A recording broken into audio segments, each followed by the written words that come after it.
बोलिए लक्ष्मी नारायण भगवान की जय। सज्जनों, आपका हमारे चैनल मोक्ष पथिक में हार्दिक स्वागत है। आइए आज हम देवशयनी एकादशी की कथा को श्रवण करते हैं।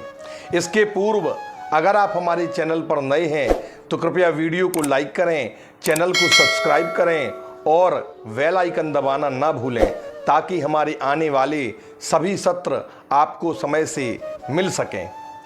तो आइए हम इस कथा का श्रवण करते हैं। सर्वप्रथम गणेश जी महाराज का ध्यान करें। बोलिए गजानंद भगवान की जय। सज्जनों, इस देवशयनी एकादशी को हरिशयनी एकादशी भी कहते हैं। इसका कारण यह है कि भगवान श्री नारायण चतुर्मास अर्थात 4 माह के लिए निद्रा में लीन हो जाते हैं और ये 4 मास ही चातुर्मास कहलाते हैं, जिसमें किया गया दान, पुण्य, व्रत, जो भी भजन कीर्तन है वो विशेष फलदायी कहा गया है। इसमें व्यक्ति जो व्रत रखते हैं, जो त्याग करते हैं, उसकी महत्ता का जो प्रतिपादन है वो देवता भी करने में असमर्थ हैं। इस कथा के संबंध में कथन करते हुए भगवान श्री आनंद कंद श्री कृष्ण ने श्री युधिष्ठिर जी से कहा कि एक समय की बात है, सतयुग में रघुकुल में एक मानधाता नाम के राजा, जो कि चक्रवर्ती राजा थे, राज्य किया करते थे। उनके राज्य में प्रजा बहुत सुखी थी। वे अपनी प्रजा से उसी प्रकार कर लिया करते थे जिस प्रकार से सूर्य नारायण धरती से जल को सोखते हैं, लेकिन उसके बदले में बहुत सारा जल बादलों के द्वारा धरती पर बरसा भी दिया करते हैं। ऐसे मानधाता राजा जो अपनी प्रजा को पुत्र के समान मानते थे और उसके पालन में तत्पर थे। एक बार महाराजा मानधाता के नगर में अयोध्या जी में 3 वर्ष तक बरसात नहीं होती है और इस कारण से चारों ओर अकाल पड़ गया। हर तरफ त्रासदी का माहौल बन गया। इस कारण लोग पिंडदान करना छोड़ दिए। हवन करना, यज्ञ करना, कथा करना, भगवान का पूजन इत्यादि करना, सब कुछ करना छोड़ देते हैं, कम करने लगते हैं। जब इस प्रकार धार्मिक आयोजन कम होने लगे, क्योंकि लोगों के घर में कोई अन्न धन की व्यवस्था अकाल के कारण हो नहीं पा रही थी, तब सभी लोगों ने मिलकर के राजा के दरबार में जाकर के राजा से अनुनय विनय करके प्रश्न किया कि हे भगवान, इस समय हम लोग अत्यंत त्रासदी से जूझ रहे हैं, कृपया इस विशाल संकट के निवारण का कोई उपाय बताइए। तब राजा मानधाता ने इस बारे में विस्तार से विचार किया और राज्य में अकाल को देख करके अत्यंत चिंतित भी हो गए। राजा मानधाता ने इस अकाल से निवृत्त होने के लिए कोई उपाय सोचा, लेकिन उनको कोई उपाय सूझा ही नहीं। तब उन्होंने कहा कि लगता है कि मेरे जीवन के कोई पूर्व जन्म के पाप का उदय हो गया है, जिसके कारण मुझे इतनी कठोर सजा मिल रही है।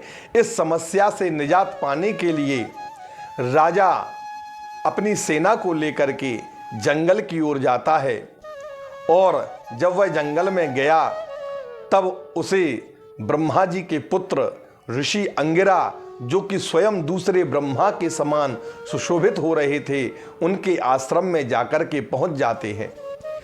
ऋषि अंगिरा ने राजा को आया हुआ देख करके उनकी कुशल क्षेम पूछी और बैठने के लिए आसन दिया और जंगल में आने का कारण पूछा। तब राजा ने अपनी पूरी व्यथा को अंगिरा ऋषि के सामने प्रस्तुत किया और कहा, मैं पूरी निष्ठा के साथ में धर्म का पालन करने में तत्पर हूं, परंतु मेरे राज्य में इस प्रकार का भीषण अकाल क्यों पड़ा है। आप मेरी समस्या का समाधान करें।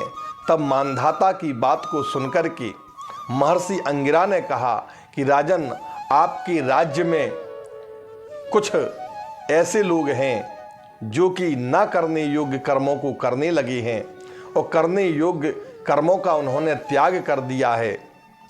इसीलिए आप अपनी प्रजा के सहित यदि आषाढ़ की शुक्ल पक्ष की एकादशी का व्रत करेंगे तो आपके राज्य में खुशहाली पुनः वापस आ जाएगी, क्योंकि प्रजा के द्वारा किए गए छोटे बड़े सभी पापों का दंड भी राजा को ही भोगना पड़ता है।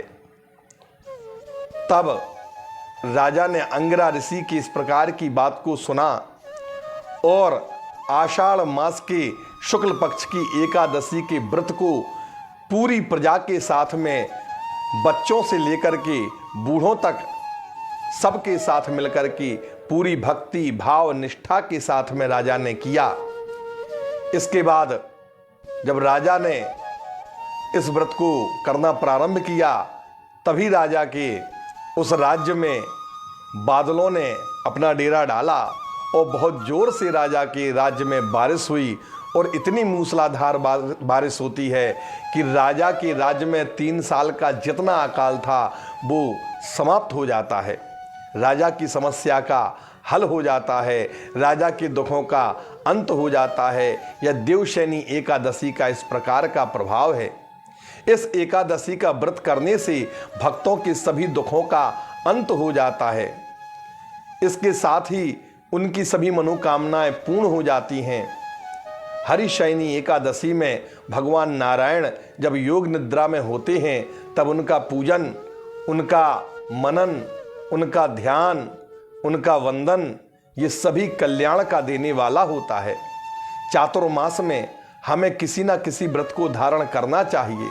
उस व्रत का 4 माह तक देवशयनी एकादशी से लेकर के देव प्रबोधिनी एकादशी तक नियम पूर्वक पालन करना चाहिए। अंत में त्यागी गई वस्तु का ही दान करना चाहिए। ऐसा करने से आपके सभी मनोरथ सिद्ध होंगे, सभी समस्याओं का निराकरण होगा। देव प्रबोधिनी और देवशयनी ये दोनों एकादशियां बहुत बड़ी मानी गई हैं, सभी एकादशियों में श्रेष्ठ कही गई हैं। इसीलिए देवशयनी एकादशी का ऐसा प्रभाव है, व्यक्ति के जीवन में जितनी भी समस्याएं हैं, जितनी भी संकट हैं, उन सभी संकटों का निवारण करने का सामर्थ्य इस देवशयनी एकादशी अर्थात हरिशयनी एकादशी में हुआ करता है। इसीलिए आप सभी नियम पूर्वक, निष्ठा पूर्वक इस व्रत को करें और सापरिवार करें, जिससे आप आनंदित होंगे, कल्याण होगा और जीवन में मुक्ति को प्राप्त होंगे। इसी तरह आप हमारे साथ बने रहिए। आशा है आप कथा से लाभान्वित हुए होंगे। अगले सत्र में हम पुनः मिलते हैं। तब तक बोलिए लक्ष्मी नारायण भगवान की जय।